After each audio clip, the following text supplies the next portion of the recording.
បាទសួស្តីបងប្អូននឹងឲ្យបងប្អូនខ្ញុំចេញមកចែករំលែកបន្ថែមទៀតសម្រាប់បងប្អូនដែលគាត់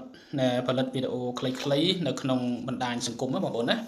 បាទដែលបងប្អូនផលិតវីដេអូខ្លីៗក្នុងបណ្ដាញសង្គមឬក៏គេហៅថា monetization content monetization creator ហ្នឹងហើយបងប្អូនដែលគាត់កំពុងតែផលិតវីដេអូបែបនេះដើម្បីរកប្រាក់នៅក្នុងបណ្ដាញសង្គម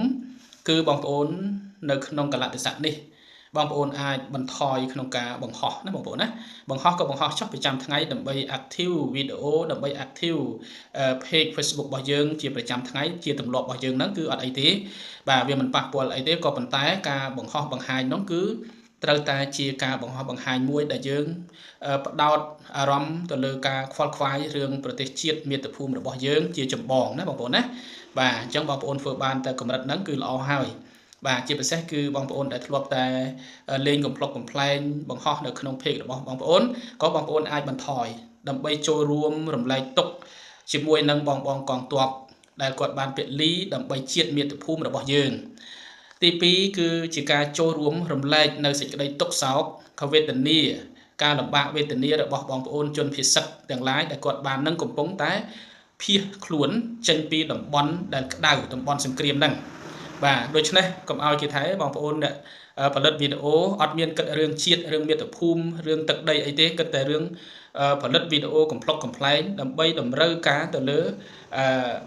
ការរកលុយទៅលើបណ្ដាញសង្គម Facebook ហ្នឹងបាទកុំឲ្យគេថាអញ្ចឹងណាបងប្អូនណាបាទអញ្ចឹងគឺយើងអាចសម្រួលវីដេអូរបស់យើងទៅជាវីដេអូរំលែកនៅការទុក្ខសោកវេទនារបស់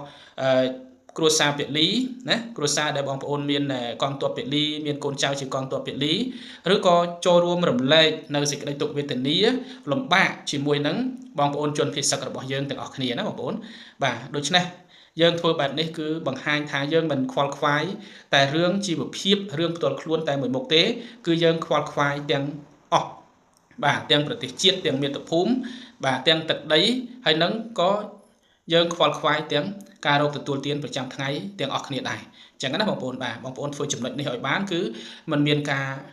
និយាយថាបងប្អូនគឺជាអ្នកបំពុលសង្គមឬក៏មិនខ្វល់ខ្វាយរឿងជាតិនោះទេបាទសូមអរគុណ